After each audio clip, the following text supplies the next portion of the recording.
to the Cougar Tailgate, where BYU fandom lives. Here's your hosts, Jason Shepard and Lauren McLean. What is up, Cougar fans? BYU is going bowling. Shortly after chalking up one more win to end the regular season, 10-1, the Cougs accepted an invitation to play the University of Central Florida in the Boca Raton Bowl. Today we'll be talking about UCF bowl games and college football in the Sunshine State on the Cougar Tailgate. I'm Lauren McLean. And I'm Jason Shepard. Later on in the program, we'll be getting to know the UCF Knights with Jimmy Skiles. Great name, by the way. Love the name. But you know what we like to do. Before we jump ahead, we like to look back on a very unique senior night, by the way, for BYU football. The regular season finale at home against the San Diego State Aztecs, former foes in the Mountain West Conference and the WAC. Lots of history between these two teams in football and basketball. And things started off really great for BYU. Scored 7-0, looked quite easy, and you thought, okay, it's going to be one of those games. But then a turnover and the San Diego State offense kind of kicking into gear. They actually took a touchdown lead at 14-7. From that point on, they were shut out, though, for the most part. 303 yards, 3 touchdowns for Zach Wilson in the win. And quite honestly, it was probably his last game at LaVell Edwards Stadium. That obviously is something still to be determined. About 1,000 family members were in attendance. Seniors got to walk across the field at the end, which is always a cool thing. Zach giving Isaiah Kaufusi the game ball. Isaiah Kaufusi asked to be put in the victory formation play call, so he was there for that, which is really cool. The temperature was about 12 degrees. Speaking of things being cool, Lauren, I was very pleased I was in the BYU radio studios for that game. I picture Isaiah Kaufusi as the favorite child. When I think Isaiah Kaufusi, I just think all the coaches are like, you know what, you do whatever you want. You go ahead, you go in there. Is there anything else you'd like, Isaiah? Can we help you with anything else? Yeah, what can we do for you? You got enough hand warmers? Because he's that kind of guy. He would be my favorite child. Who doesn't love Isaiah Kaufusi? I don't know. Maybe the opposing team. But yes, maybe so. Someone who doesn't actually know the guy. Know him, yes. Hey, so you mentioned they were former WAC foes. You know what else is WAC? The San Diego State social media fan section. They don't Whoever like BYU. Runs that they don't like BYU, do is they? Is WAC. No, they do not. But it seems like not a lot of people like them. And they probably enjoy that. That's probably of their thing. Their shtick. Yeah, it's probably their I'm thing. Okay with that. But yeah, for the most part, a decent game to watch. There were some interesting things happening in there, but turnovers were a major story. Both teams with turnovers that kind of changed the course of the game, really, for both teams when they occurred. And luckily BYU ends up winning 28-14. So I mean, it wasn't really that close of a game, but it certainly was a different feel. It was weird because the game actually went by quite quickly. But at least for me personally, it kind of felt like a longer game. When I got out to my car at the end of the night, I was surprised at the time I got out there because it felt like it should have been later. It's because you were frozen. It was so cold. You were just frozen in time. You know where it won't be frozen this week? Florida. Boca Raton. Yep, the opposite of the weather in Utah this week will be the weather in Florida next Tuesday. Mostly sunny, high of 77, low of 64 in Boca Raton. I feel like a meteorologist right now. I was talking with the Central Florida play-by-play guy. He actually had me on his radio show this week, and I was telling him, at the time I was doing the interview, I said, it's I believe 35 degrees right now, so I think everybody's really excited to get down to Florida. He's like, yeah, it's pretty cool out here, too. I had to put on a sweater. We're at 65. Oh, my gosh. And I'm like, nobody wants to hear that right now. Stop it right now, buddy. Serious. You have no idea what cold is. Florida's a beautiful place with a lot of college football. 7 FBS teams call the state home, but BYU has definitely not felt at home there. Cougs are 0-8 all-time when playing in the state of Florida. It's crazy. Most recently, a loss to the University of South Florida, not Central, last year. And those 8 losses include a couple bowl games like the infamous double overtime Miami Beach Bowl. Why was that infamous? Why was that infamous? I don't even know what you're talking about. May have been some fists thrown. I actually was there for that. That was Yeah, Florida's beautiful. That's what I'm going to focus on from the Miami Beach Bowl. Just the scenery. That's fine. It's one of those weird things that doesn't really matter to this team and this coaching staff, but for lifers and die-hard fans, they remember the pain of each one of those losses. The Miami Beach Bowl isn't even played anymore, for the record. It's now the Frisco Bowl and is one of the many bowls that canceled this year due to the pandemic. Yeah, isn't that such a strange fact, the 0-8 thing in Florida? And it is weird. And it's not like, 0-8 in the last we're talking about it over the history of BYU football. They have never won in the state of Florida. And we're talking about under Lavelle, under, Bronco. Anybody. It's crazy how something like that happens. But they're like, it's too perfect here. We got to get out of here. What I liked, though, was Kalani was asked specifically about it. He's like, hey, we had never won on the blue turf either. We got that checked off. Why not? Why don't we make this a season of changing things here? That's right. So, hey, why not go and erase that record as well? I love that. Here's a few facts about the Boca Raton Bowl. So 6,000 fans can attend this year. That's about 20% capacity. So that's what they allowed in LaVelle Edwards Stadium. Is that right? Just so people can kind of get a... Well, not ultimately. That's what they were hoping to get, but that's not. Yeah, that's not what they ended up with. Yeah, that's right. Because then they just allowed family and members. Friends. Yep. And then usually features team from the Group of 5 conferences: MAC, Conference USA, or American. And obviously, UCF is from the American. So this would be BYU's third team that they'll be facing from the American. They faced Navy and then Houston. So, and this is the fourth team. This is the fourth best team according to the standings this year in the American. Man alive, this offense is super good.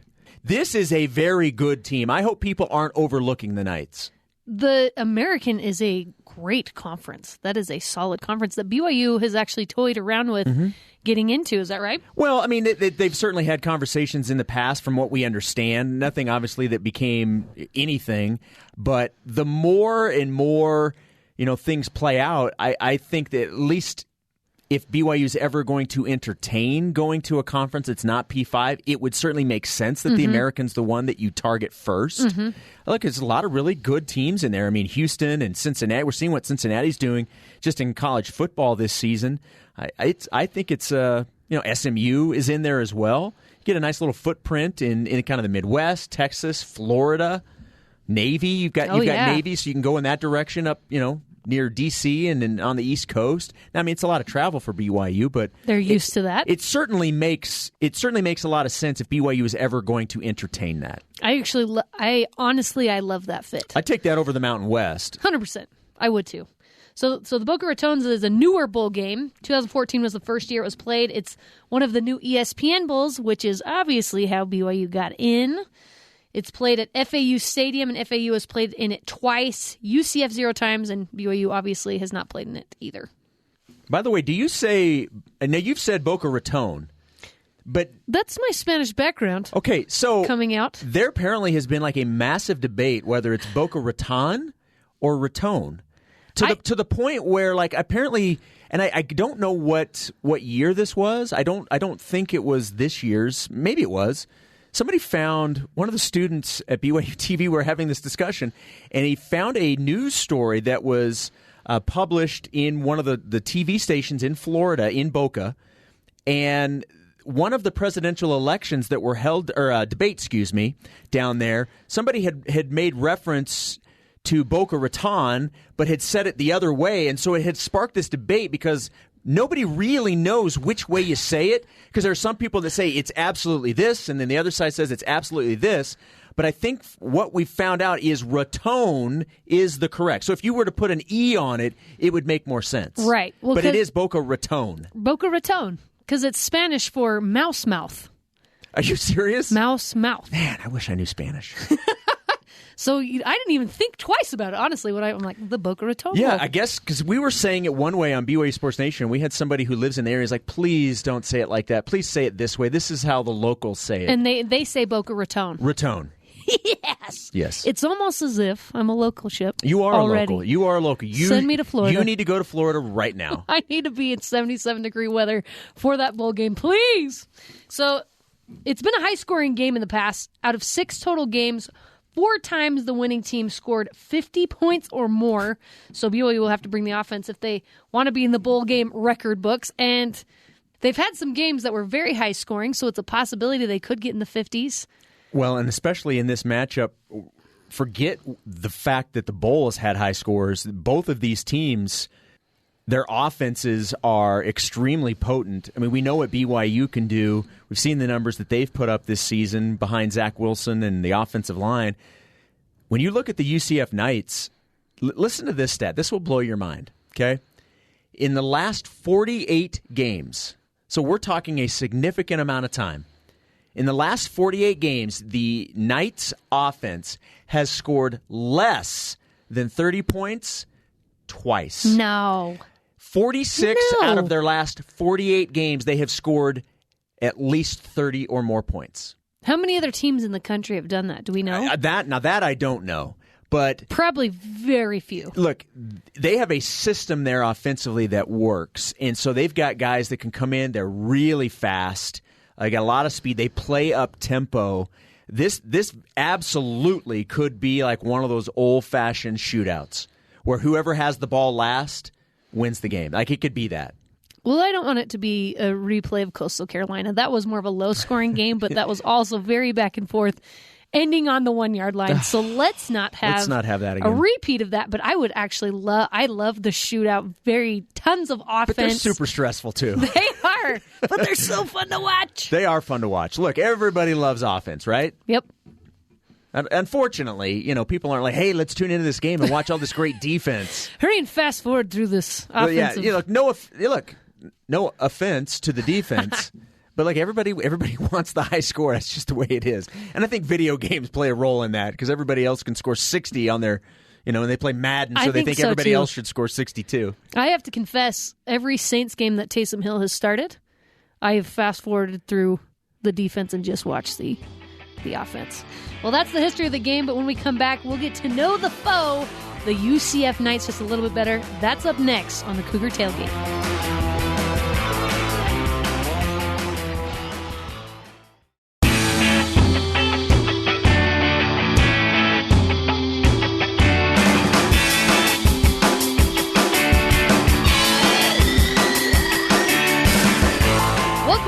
Cougar Tailgate. I'm Lauren McLean. And I'm Jason Shepard. UCF, BYU, they've met twice before, splitting the series 1 game apiece. That's what happens when you've played twice and you split. Now the rubber match will be played in the Boca Raton Bowl. Attaboy. See, here we go. It's coming up. The mouse mouth. That's funny that's what that means. I know. Why would you have that if that's what that means? I don't know. Why would you name your city if that's what it translates into in English? You know what's going to be a great name for this city? Mouse Mouth. That's it. Sold. We're going to go with that. Well, the Boca Raton Bowl is Tuesday evening, and to get to know more about the history and the traditions of the Knights, Lauren, you actually got to speak with a guy from UCF earlier in the week. I did. I talked to Jimmy Skiles, the Associate Director of Brand Advancement, and here's that interview. All right, Jimmy, thank you so much for being here with me. I appreciate it. Yeah, thanks for having us from Florida join the show. Well, we're all a little jealous. We're staring at snow right now, so Florida sounds pretty nice this time of year. Has anyone told you how cool your name is to start off with? Well, growing up around Orlando, when I moved to Orlando, Scott Skiles, who played for the Magic, was a big time player here in Orlando. So when I first moved here, it was the first time everybody was like, "Oh man, are you related to Scott?" And as much as I grew up a Magic fan, and he was like my player I idolized growing up, it's the first time I've heard that I had a cool name in a while. You're like, yes. No, it is. The first time I heard that, I'm like, that's a legit name. I like it. So you are the Director of Brand Advancement. What exactly is your role in that? So I oversee all of our marketing efforts, our digital and social media team, and then our game day experience here at UCF. Okay.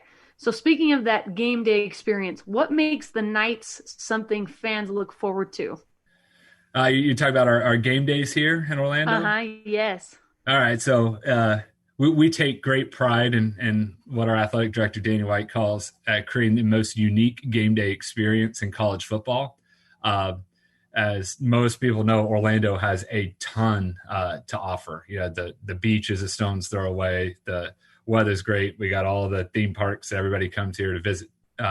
So we can get in a little bit of a pickle because on college game days, Saturdays, there can be a lot to do around town. So what we've tried to do is bring a little bit of the elements of everything that is Orlando to our game day experience.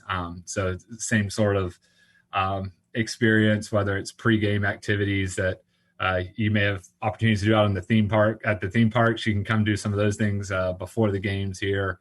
Game day parades into the stadium, starting with our football team, and then we have something called the March to Victory, which I compare it to a European soccer fan march, where led by our Knight on Horseback and our band, which is about 400 students strong, our marching band and cheerleaders. They lead like this big fan march into the stadium about an hour before kickoff. In a normal year, unfortunately, we weren't able to do all that this year. Then when you get into the stadium, we have our Nightmare student section. It's in both end zones, over 12,000 students strong that are there about an hour before kickoff. We're already at capacity with that group. And, throughout our stadium, we have beach themed premium areas and, all that sort of stuff that makes Orlando a great place to live and work. We try to bring that all into the game day experience. And then thankfully the team's provided some good football along the way. You mentioned the student section is in both end zones. What's usually the opposing team's reactions when they step on the field and see that? Well, what's great is we got the one side that ends up being a lot of our more upperclassmen. The people who get there first go to the side that UCF warms up on and is above the UCF tunnel. But then we have another rowdy end zone that's actually a little bit bigger, that's above the visiting team tunnel and above the visiting team locker room. And we call our stadium the bounce house because when it starts moving, it's all made out of aluminum and steel. So the whole stadium shakes, the doors shake, all that sort of stuff. So the visiting team feels the presence of our student section down in the locker room before actually even taking the field. So it's fun to have both sides covered. Oh man, I miss that kind of atmosphere this year. Oh, me too. So Orlando, you talked about there's so much to do there, but a lot of universities are in smaller towns. UCF is located in a place where people go on vacation. But what's your favorite place you tell people to go that's maybe lesser known than some of the big tourist attractions in Orlando? Oh man, that's a good one. I think one of the most unique things, especially where UCF is in East Orlando, is watching all the rocket launches. Our 50-yard line actually lines up exactly with the most historic launch pad out at Kennedy Space Center. And so it's like just 20 miles as a crow flies straight across. So really anywhere on campus or anywhere in East Orlando, you can look east during a rocket launch and watch them go up. And it's a pretty cool thing to do because you don't have to go out to one place, out at the beach or anything like that to do it. You just look east, and right now with SpaceX and everything else going up, there's rocket launches, it seems like weekly. The theme parks and everything else are fantastic, and we love doing those. But I think seeing a vehicle blast off into outer space is a pretty unique thing, and something that's cool that we can do from campus or really anywhere over here on the east side of town. That sounds so awesome. I'm definitely putting it on my list for next time I go down there. So have you been to Palm Beach before? Yep, I have. And are you going to the bowl game? Yep, I'll be down there. Obviously, the travel staffs look different this year with less of the bowl events and unfortunately lack of fanfare that normally goes. But I was lucky to get one of the 6,000 tickets, and so I'll be there in the stands as a fan this year. Yes, I love it. So what are you most looking forward to in that bowl game specifically? I think it's just a fun matchup.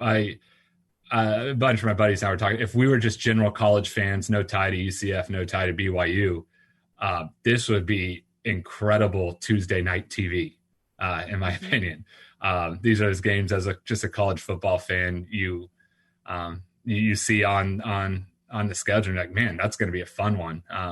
Two great quarterbacks, two unbelievable offenses. You guys had a better year than we have on the record wise, but it'll be fun to go head to head and just watch it. I think it's two it's two great brands as well. So it'll be fun to watch. And UCF is known for its high-scoring offense year in and year out. What can we expect to see from this year's team? Well, we go fast. The offense is rapid fire. They like to snap the ball just as soon as the official gets out of the way. So that makes it fun. A lot of big explosive plays, and it just you don't take a break to go to the refrigerator or go to anything like that, because you may miss the whole possession the way that we move. And usually with our scoring, it results in a score, but even if we go 3 and out, unfortunately, it's just like the whole side of the possession's just there and it's done. So everybody planned to take breaks, I think, with these two offenses during the quarter breaks to make sure you don't miss anything. Oh, I love that. That makes a game so much fun to watch, in my opinion. And you graduated from UCF, and you've been working there for a few years. In your time as a student and working there, what's one of your favorite sports memories? Oh, man. I think first of all, moving, we played in downtown Orlando when I was at school in the Citrus Bowl. So really ever since we opened up the on-campus stadium, the whole culture of I'll go and say the whole culture of the university changed. Now there's a place that we could call our own. And so we actually opened up the stadium versus Texas in 2007. And we gave them all that they could handle. We lost by 3. And just that experience of going to school here and, being jealous of other schools out there with their on-campus stadiums and being able to experience a game day walking from your dorm room to the stadium and all that. And when the stadium opened here in 2007, just to have that experience. And now it is a total culture changer. And I don't know if this stat is still true. I think ever since that happened, we've won more conference championships than the rest of the D1 state of Florida schools combined, which is a pretty cool stat that we like to that we like to share. But that experience of the stadium opening on campus was really special. That's amazing. And speaking of U.S. success over the years, so BYU has been one of the non-P5 teams to get attention in a year when some of the big conferences have had limited games. But what has UCF's reaction been to the college football playoff selections this year, considering the Knights' experience in the past? It's frustrating. We want to get behind these non-Power 5 teams that it just doesn't seem. Our conference commissioner said this week, it seems like the goalposts keep moving on us. So we went undefeated 2 regular seasons in a row. And the first year we were told, well, you can't get a shot because you haven't been here before. Do it again next year and maybe we'll talk. So we followed that up with another undefeated season and still didn't get as high as I think 8th in the polls. So it's been frustrating, and we're going to be supportive of hopefully multiple of these non-Power 5 teams that finish undefeated, that don't get a shot at the playoff. I mean, we think it needs to be, the games need to be decided on the field, not by a boardroom. So hopefully the non-Power 5 teams can team up and back these teams that go undefeated, because you never know when it's going to be your year that you do something special. And I think that if you have a 0 in your loss column, it doesn't make sense for you to end your year and not get a chance to play for the title. I agree. And I love that you said that these teams have to back each other up, and we could have an entire conversation on that. Oh, yeah. So we'll move on, but I absolutely love your answer. Last question for me is, you mentioned that you think it's going to be a fun matchup, but what was the team's reaction when they heard they were going to be playing BYU? Yeah, that's a good question. I actually don't I don't know, with all the COVID rules. I personally am not around the team bubble as much as we would be in a normal year. But I know they're excited, as it looked like, we were going to play a ACC team at first, is what we kind of thought. And then when the ACC team started to opt out of bowl season, I think there was a little concern of like, oh man, who are we going to play? And I think then when BYU was announced, I mean, there has to be an excitement with your ranking. And one of our writers tweeted about the other day that you guys are only ranked 3 spots lower than when we played LSU in the Fiesta Bowl 2 years ago. Wow. So that's something that's great. Kudos to you guys. I know you'd like to be higher if it weren't for that game at Coastal, but it is a great matchup for us, and we're excited to play it. Why'd you have to bring up that loss, Jimmy? Come on, man. At Coastal Carolina, I'm just kidding. Some BYU fans are still a little bitter about, but we're moving on, and it's going to be an absolutely fun and hopefully exciting game between these two teams. Yep, I think we're going to give the country a good show, and again, I think the ratings are going to be fantastic for these two brands playing on a Tuesday night in prime time. I think it's going to be great for college football fans everywhere. I agree. All right, Jimmy, thank you so much for taking the time. Yep, thank you guys. Oh, what a guy. That guy's good at his job. That's Absolutely. For sure. Yep. Thanks again to Jimmy Skiles, UCF's AD of brand advancement, for joining us and getting us ready for the Boca Raton Bowl. Yeah, and that does it for today's show. You can join the Cougar Tailgate virtually, of course, every Saturday at noon Mountain Time, or download, rate, and review our podcast on Apple, TuneIn, Stitcher, Spotify, or on BYURadio.org. It's bowl season on Tuesday, and then everyone have a very Merry Christmas. This is Cougar Tailgate.